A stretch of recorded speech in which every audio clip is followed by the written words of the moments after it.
डरने के लिए तैयार हो जाओ। हॉरर पॉइंट स्टोरी पर सब्सक्राइब करें और नए डरावने वीडियोस के लिए तैयार रहें। आज जो मैं आपको किस्सा सुनाने जा रहा हूँ वो हमारे कस्बे के कुख्यात भूतहा अस्पताल का है। सारे कस्बे के लोग इस अस्पताल को भूतहा कहते हैं। इसका असली नाम विक्टोरिया अस्पताल है, जिसे आज से करीब 100 साल पहले अंग्रेजों ने बनवाया था। अस्पताल के ठीक सामने एक पुराना कब्रिस्तान है जो इस जगह को और भी डरावना बना देता है। मेरे दादाजी ने बताया था कि करीब 60 साल पहले एक लड़की की ऑपरेशन के दौरान मौत हो गई थी। तब से उसकी आत्मा इस अस्पताल में भटकती है। गांव के बुजुर्ग कहते हैं कि रात के अंधेरे में उसकी चीखें आज भी सुनाई देती हैं। रात ढलते ही इस रास्ते से कोई नहीं गुजरता, क्योंकि उस लड़की की आत्मा राहगीरों को परेशान करती है। हालांकि मैं दादाजी की इन कहानियों पर ज्यादा यकीन नहीं करता था, लेकिन एक रात कुछ ऐसा हुआ जिसने मेरी सोच ही बदल दी। डरावनी रात, उस रात मैं अपने 2 दोस्तों अंकित और राजू के साथ बाइक पर घूमने निकला था। तभी अचानक अंकित ने मजाक में कहा, क्यों ना विक्टोरिया अस्पताल वाले रास्ते से चलें? हम तीनों वैसे तो भूत प्रेतों पर विश्वास नहीं करते थे, इसलिए इस सुझाव को चुनौती की तरह लिया और उस रास्ते पर निकल पड़े। उस समय रात के 10 बज चुके थे। हमने इस बात को अपने परिवार वालों से छिपाने का फैसला किया और अंधेरे रास्ते पर बढ़ गए।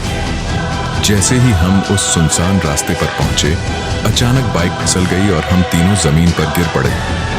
गनीमत थी कि कोई गंभीर चोट नहीं आई, लेकिन अंकित थोड़ा घबरा गया और बोला, यार, मेरा बैलेंस तो सही था, फिर बाइक कैसे गिर गई?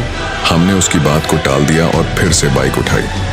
इस बार राजू बाइक चला रहा था, लेकिन हम मुश्किल से 1 किलोमीटर ही चले थे कि अचानक गाड़ी का टायर पंचर हो गया। गाड़ी की रफ्तार तेज थी, इसलिए इस बार हम दूर तक घिसटते चले गए। अब हमारी कोहनियों और घुटनों से खून निकलने लगा था। अंकित ने डरते हुए कहा, यार, ये जगह सही नहीं लग रही, हमें वापस लौटना चाहिए। लेकिन मैं और राजू जिद्दी थे। हमने उसकी बात नहीं मानी और बाइक को घसीटते हुए पैदल ही आगे बढ़ने लगे। रात की चीखें और वहगी के चीखने की आवाज सुनाई दी। अंकित घबरा कर बोला, तुम लोगों ने सुना? ये कौन चिल्ला रहा है? हमने उसे दिलासा दिया कि शायद कोई जंगली जानवर होगा, लेकिन 5 मिनट बाद फिर वही डरावनी चीख सुनाई दी। इस बार मैं और राजू भी सहम गए। हमने वापस जाने की सोची, लेकिन हम बीच रास्ते में थे। पीछे जाने में 3 किमी और आगे जाने में सिर्फ 2 किमी बचा था। हमने हिम्मत जुटाई और आगे बढ़ गए। थोड़ी दूर चलने के बाद बरगद के पेड़ के नीचे एक बूढ़ी औरत दिखाई दी। रात के इस पहर में उसे अकेला देखकर हमारी रूह कांप उठी।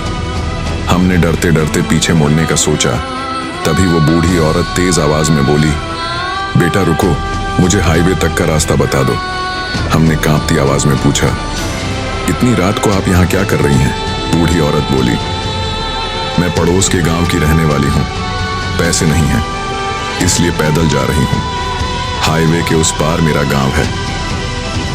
हमने उसकी बात पर यकीन कर लिया और अपने रास्ते बढ़ गए। लेकिन कुछ ही मिनटों बाद जो हुआ, उसने हमारी जिंदगी भर की हिम्मत छीन ली।